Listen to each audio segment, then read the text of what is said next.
Street photography is typically just grabbing pictures of whatever's happening, and mine's a little more controlled than that.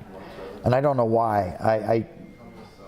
I guess I don't see in action street shots that way. I see a store or a car or a person. And I honestly don't know, with all the thousands of cars on the streets in Detroit and parked in the curb and wrecked, and messed up houses and messed up buildings and messed up people, I don't know why I picked this one over 999 other ones. I really don't understand, but there's something that attracts me to them, and that's what I shoot. This is the street in Delray where I first met Brianna. I was driving around Detroit looking for people to include into my photography. And when I turned onto this street, there were 10 or 12 kids running around making do with what little they had. And the street was full of buildings and houses and just activity everywhere. It was alive. And as you could see, it's empty these days. A lot of houses have been burned. And every day, 3 or 4 more houses get burned down here. Brianna posed in some pile of weeds. And it was interesting how the flowers, I noticed later that the flowers on her shirt matched exactly the flowers in the weeds that she was standing and posing for me. I think a photographer has to be non-threatening. And I don't think that's something you can do. It's something you either have or you don't have. And I seem to have it. So when I meet people, I have a fairly quick connection with them. I only spend 2 minutes with them, and somehow they trust me, and they give me what they want to give me. I don't ask for anything. I don't pose. I take what they give me. And that was just my technique, and maybe that's why they look so real, is because I'm not bossing them around and trying to make them look like they don't really look. I want them exactly how they look. And I'll use the best of that. I never made anyone look like a jerk. I always put the best of them out there because, I respect them as much as I respect any human being. Okay, so there's this guy named Billy Bones, and everybody sees him around the street. He's sober, and I think he might have been an executive in a previous life, because he's got a red suit with a vest and a hat and a pin and a pocket hanky, and he's got a blue suit, and he's got a white suit, all these things, and they always have a vest, and he always dresses like $1 million. Now everything's dirty and it's full of holes.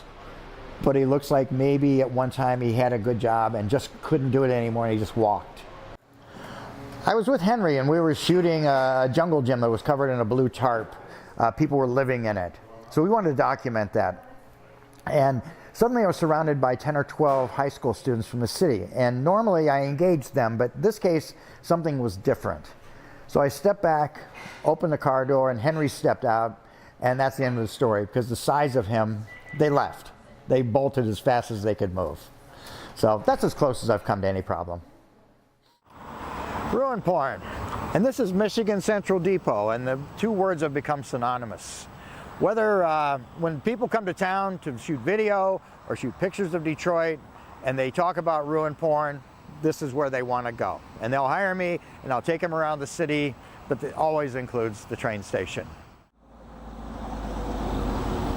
When I first started coming here 25 years ago, the word ruin porn didn't even exist. I used to come here, and the building was basically empty. There were no fences around it. The doors were blown open, and you could walk in and out free will, just whatever you want to do. At the time, it was interesting. There were signs, there were baggage carts, there were light fixtures, there was all kinds of stuff in here, and it was really interesting in those days. So around 2001, I started teaching college-level photography. And on Sundays, I'd bring my students into the city to go into the train station in the Packard plant, Lee Plaza. Before it sounds romantic to you, though, please be aware that the buildings are dangerous these days because of the scrappers, and there are guards and police at every location, and you will get a ticket with no exceptions, and it's always about $250 or more. This is Squeak. 9 years ago, we were in the train station. It was 5 degrees, and we started hearing a dog crying. So we followed the sound to an elevator shaft, and we found her 15 feet down. And who knows how long she'd been down there. So 2 of my students went down and fished her out. I took her home, and she's been with me ever since. She's a little cuckoo from being in an elevator shaft for a couple of weeks, but she's a pretty good dog. I love to exhibit. I love framing. I love preparing. I love submitting. I love delivering to the place. I love the opening night. Sometimes you sell, sometimes you win, and sometimes you don't. I've never really had anything stolen out of my car. I always tell people, if you stick your hand in my car, whatever you get, you can keep. Okay, so one of the motivations I have, and it's not really something I set out to do, it just sort of evolved, is to show people maybe in the suburbs north of 8 Mile that the city isn't as dangerous as maybe the media might have us believe. I've been going to the city for 30 years and I've never really experienced any crime. And I'm not naive, I know there's plenty of crime that happens, but I do believe that it's between people who know each other. Marriage and divorce issues and drug deals gone bad and stuff like that. But I've never seen somebody just casually being raped on the sidewalk, or I've never seen someone get shot or anything like that. And everybody comes back and says, yeah, but that's time this happened. Yeah, of course it does. But it's not the whole city. And if I go into the worst neighborhoods day and night, anytime I want. I never even think about it anymore.